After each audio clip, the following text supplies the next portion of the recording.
All right, so thank you everyone for joining this breakout session today on protecting our healthcare. My name is Mandeep Gosal. I'm the Director of Professional Services at ITC Secure, and I will be your host for today's session. We're also very fortunate to be in the presence of a world-class cyber strategist. It gives me great pleasure to introduce John Ford to the session. John works at IronNet Cybersecurity. They are a key operating partner of ITC Secures, and we'll talk a little bit more about some of our collaborations later in the session. John founded the Sienna Group and has also held CISO, VP and CCO roles at multiple healthcare organizations, so well qualified for this topic of discussion. So thank you very much, John, for joining the session today. Thanks for having me. Let's make a start. The COVID-19 pandemic has seen an increase in threat actors targeting the healthcare sector, trying to steal data, carrying out cyber espionage, and attempting to cause large-scale disruption in the healthcare sector.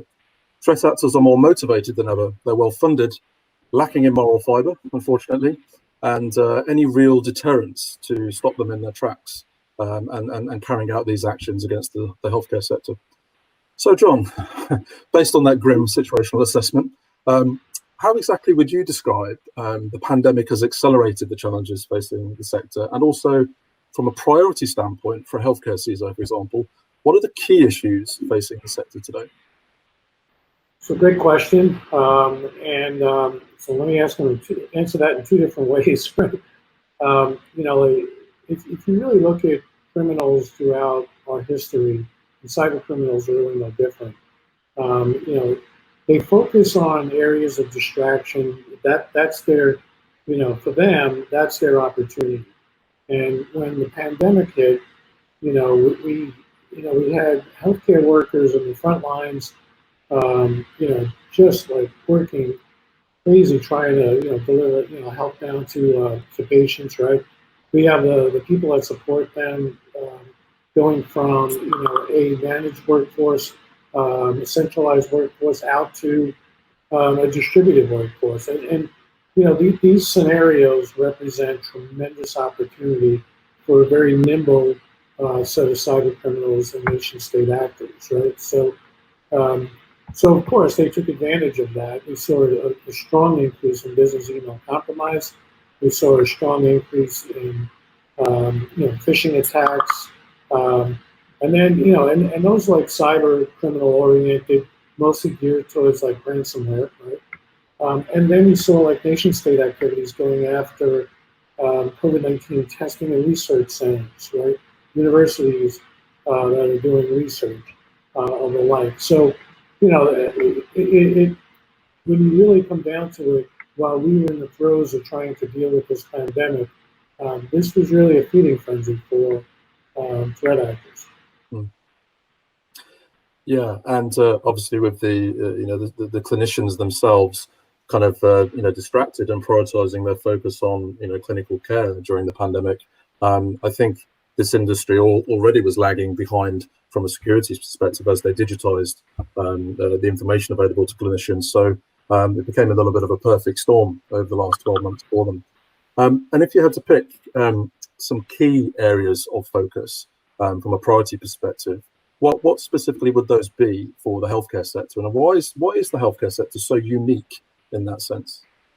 So, yeah, well, first, let me address the first part, because if you're a CISO in a healthcare environment, and whether you're at a hospital, insurance company, you're part of the supply chain, realistically, right now, ransomware is still top of mind.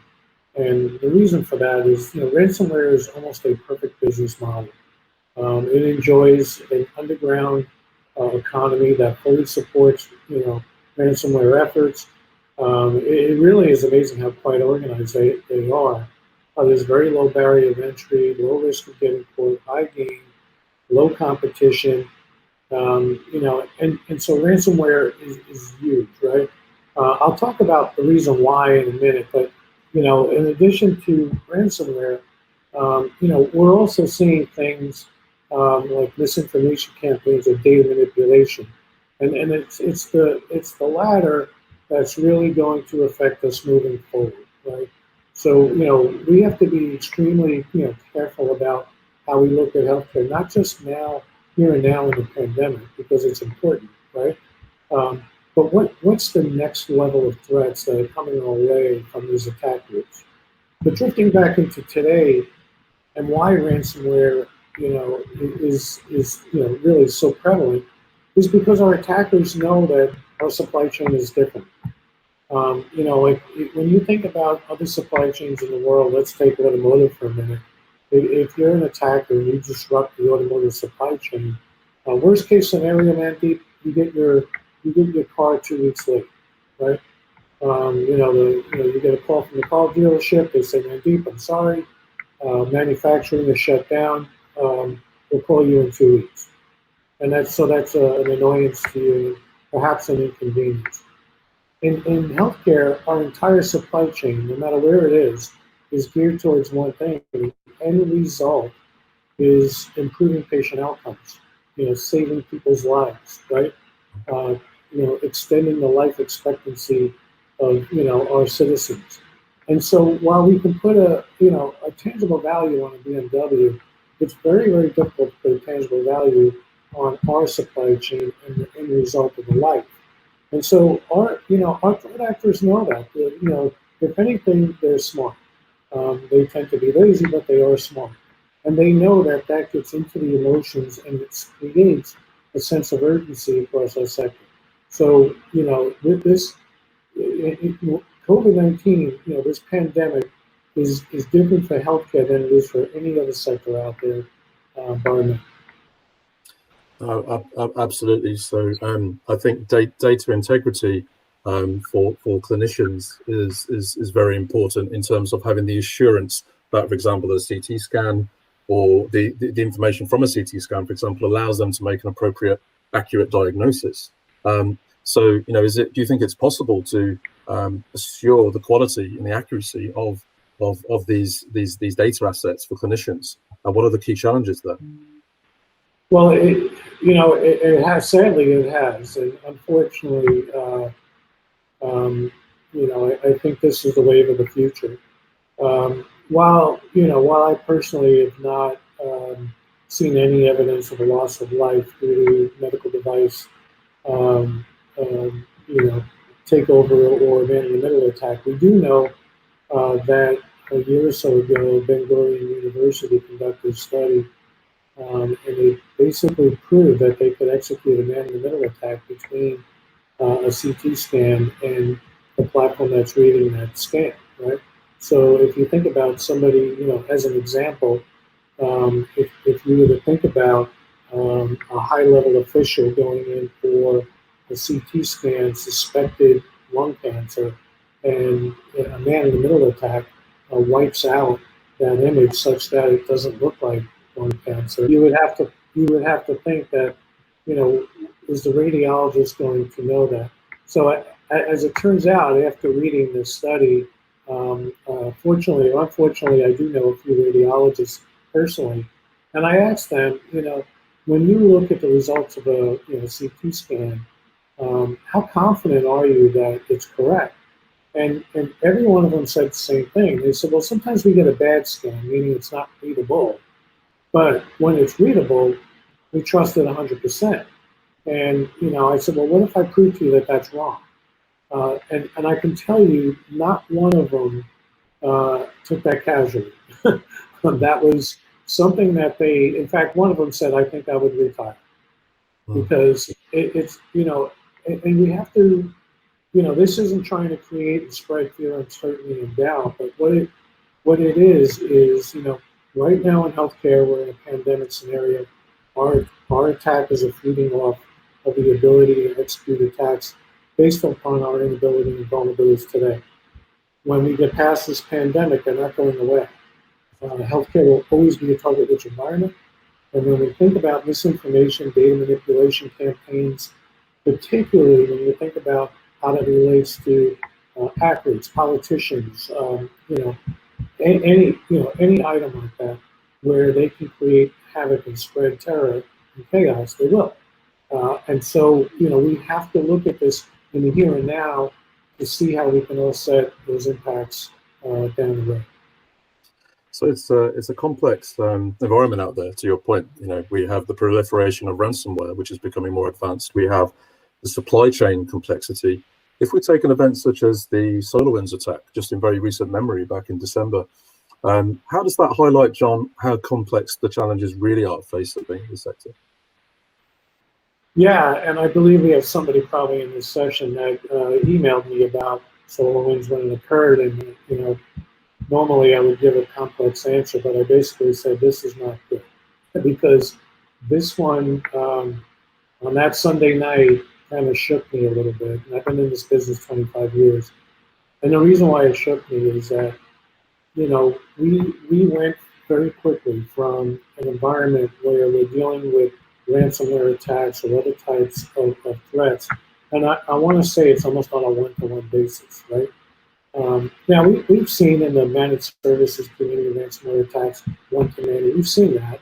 But what SolarWinds did was, in one fell swoop, basically said, hey, I'm going to take a very, a complex platform, if you will, and when you think about the outcome of that, potentially 18,000 victims, but it's not just that, right? They had the ability to pick and choose, approximately 400, of which they wanted to execute some damage on, and one of them was FireEye, where the theft of their red team tools was exfiltrated. FireEye, by the way, did a phenomenal job. I mean, I give them kudos all the time. They did a phenomenal job of publicly announcing what to look for and how the attack occurred. So kudos to them. But what really made me stand up, actually, get out of my chair, was, oh my God, we now cannot trust platforms, right? So, people bought, SolarWinds because it helped them manage network assets, right? But think about electronic health record platforms. Think about claims and benefit platforms. Think about any type of platform, help desk platforms, other help desk platforms, right? Pharmacy benefit management platforms. Think about those platforms and then think about, okay, could that happen, right? Again, not to spread fear, uncertainty, and doubt, but we just added a level of complexity to what the healthcare community needs to think about from a cybersecurity perspective. We didn't think about that before we became aware of SolarWinds. Yeah, it's a challenging environment. That's for sure. And what's the way forward, John? So I think it's clear that healthcare, those with responsibility in healthcare, can't spend their way out of this problem. There's a challenge of lagging behind. There's ransomware that's proliferating. Threat actors are motivated, and they're accelerating their actions. What can we do within the healthcare sector to move forwards from this huge challenge? Yeah, so there's a lot. For one thing, I've been saying this to a fair amount of people. Just to be blunt, like if you look at Team Russia versus Team any company, Team Russia's going to win, right? We have to stop thinking about protecting our individual organization as a silo. Because you're right, you can throw as much money at this problem as you want, but individually, you're still not going to have the resources. We need to start protecting as a sector. And by the way, our adversaries don't act alone. I mentioned, the underground economy for ransomware. That's a complete, environment into and of itself that is supported by many, right? Nation state actors, right?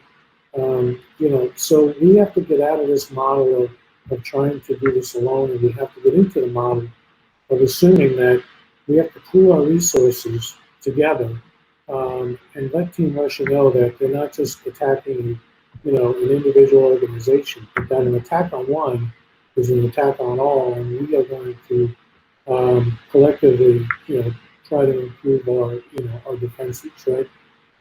And so, we have ways today of doing that. Healthcare, I've been in healthcare for a long time. I know the privacy regulations, both in the U.S. and in the U.K. And I can tell you that we have ways of doing this today where we're not violating any of those regulations. We can share data anonymously without attribution and better protect ourselves. But what we have to do is we have to start thinking about this concept that I cannot buy the best resources, cybersecurity resources from my company, and neither can the company next to me. So if I have 3 analysts that are looking and completely overwhelmed and looking at threats, by joining forces, we can have 300 doing that. And 300 is always better than 3. And you will get the best of the best. And we have to start thinking of protecting healthcare as a sector such that our individual organizations will benefit accordingly. And that's a mindset. That's a paradigm shift for a lot of people, particularly, if there's folks in the session that are, been accountable for privacy. I know this is a bit of a pill to swallow, but we can do this today. We can work together and still ensure that we are not violating any of the privacy components that we're required to do. I think you're absolutely right, John, and I think it can represent a paradigm shift for some, but to your other point, it is a very powerful concept and capability of collective defense and allowing the ecosystem and industry to kind of defend on your behalf. I think a great example of that, John, is also where ITC and IronNet have worked quite closely together as part of the Cyber Alliance for Healthcare, founded by C5 Capital around about this time last year. Maybe talk a little bit around one or two of the deployments with a particular instance of a customer gaining benefit from being part of a healthcare dome, which is essentially anonymously sharing threat information within the dome. Sure. So, first off, Mandeep, as you know, like we all know that our individual governments are going to need more information from the private sectors, right? We as individual organizations are not going to be able to respond to, say, to Russia, but we need to give our governments some of this anonymized information so that they can help. But we can't just rely upon that. We as sectors have to take this into our own hands as well. And I'm not talking about offensive capabilities. I'm talking about exactly what the Cyber Alliance is doing and how IronNet and ITC are working together, right? So when you think about what the Cyber Alliance has done, is you have a C5 Capital and they have 30 portfolio companies heavily focused in cybersecurity. Founder, was really impacted by the pandemic as far as we have to do something.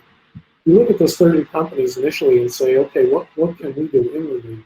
But then very quickly we realize that hey, it's not just inwardly, it's outward. What can we do to the sector? And so yes, ITC being a phenomenal organization in the UK that's delivering valuable managed security services out to organizations.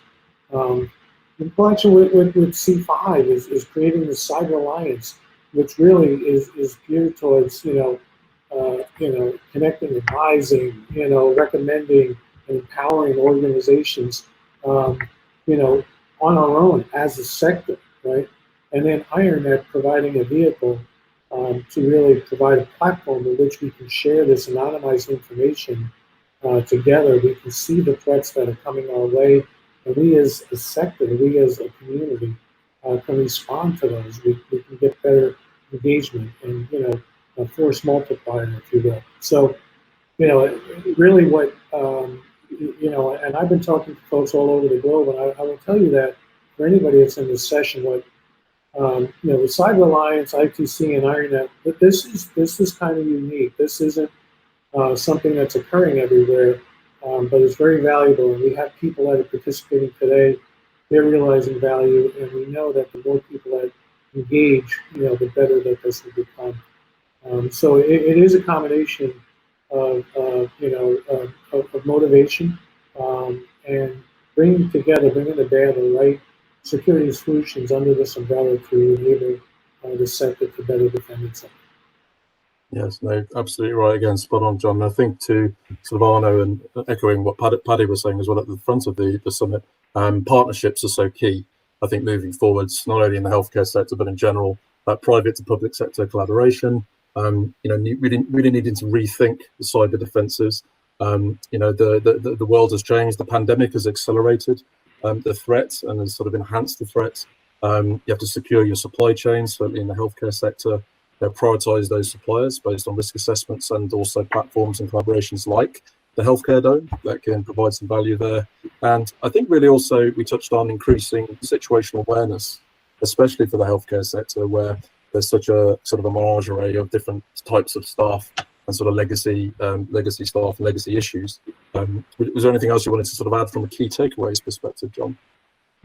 Yeah, no, I mean, Mandeep, you just, you hit on a key point, right? I mean, the value for everybody in the session is you need to have visibility and situational awareness, right? You need to have visibility of threats that are coming to your sector and to you, and you need to have situational awareness as to what, how you prioritize that information and how you act on that.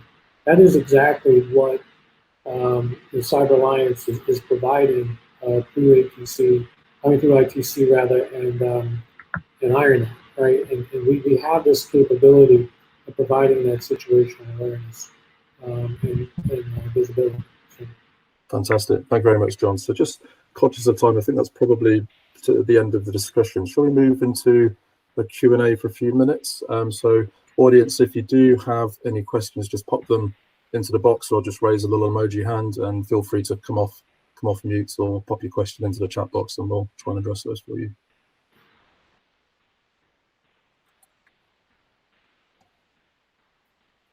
No questions in the chat just yet. Aha, we do have one. From Georgie, there are 1250 plus hospitals in the UK. Many feel they have a unique set of security pressures and problems. How is working more closely as a sector going to benefit them? So that's a really good question. And in fact, this question came up yesterday. The reality is you're 100% right. You have large hospitals in the UK, and then you have very small hospitals in the UK. You have ones that are funded differently, you probably have nonprofit. And so, the reality is, I like to use this term that a rising tide floats all boats. They're not all created the same, and they have different capabilities, but we have to think about this sector to get everybody onto the same page and working at the same level. And by working with the Cyber Alliance, you actually benefit from that, right? So the smaller hospitals will benefit just from the knowledge of what's going on, in the sector, and they can engage and get help, through the Cyber Alliance to help them. They may have greater needs than a larger hospital, but at least we're all seeing the same threats at the same time, and that that's a very important thing. Now, for the larger hospitals, you actually really want to know what's going on in the smaller ones, simply because you're next. And opportunists, right? Think about threat actors or opportunists. They will naturally go to the place of least resistance first and work their way up. So you benefit from understanding what's going on, in their environment.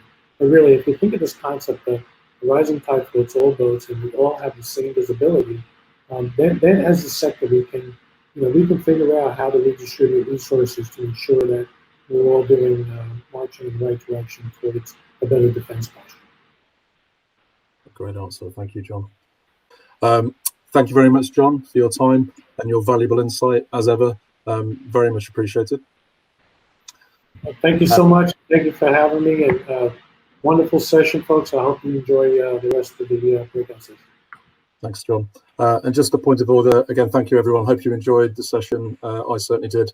I would just direct you back to the main plenary. So there is a war game session that will be starting in just another minute or two. And once you're in the main plenary, there are actually some useful links and documents that you can download should you wish, including some material on the Cyber Alliance for Healthcare and some of the IronNet and ITC services. So enjoy the rest of the summit, and thank you very much. Take care, and bye-bye.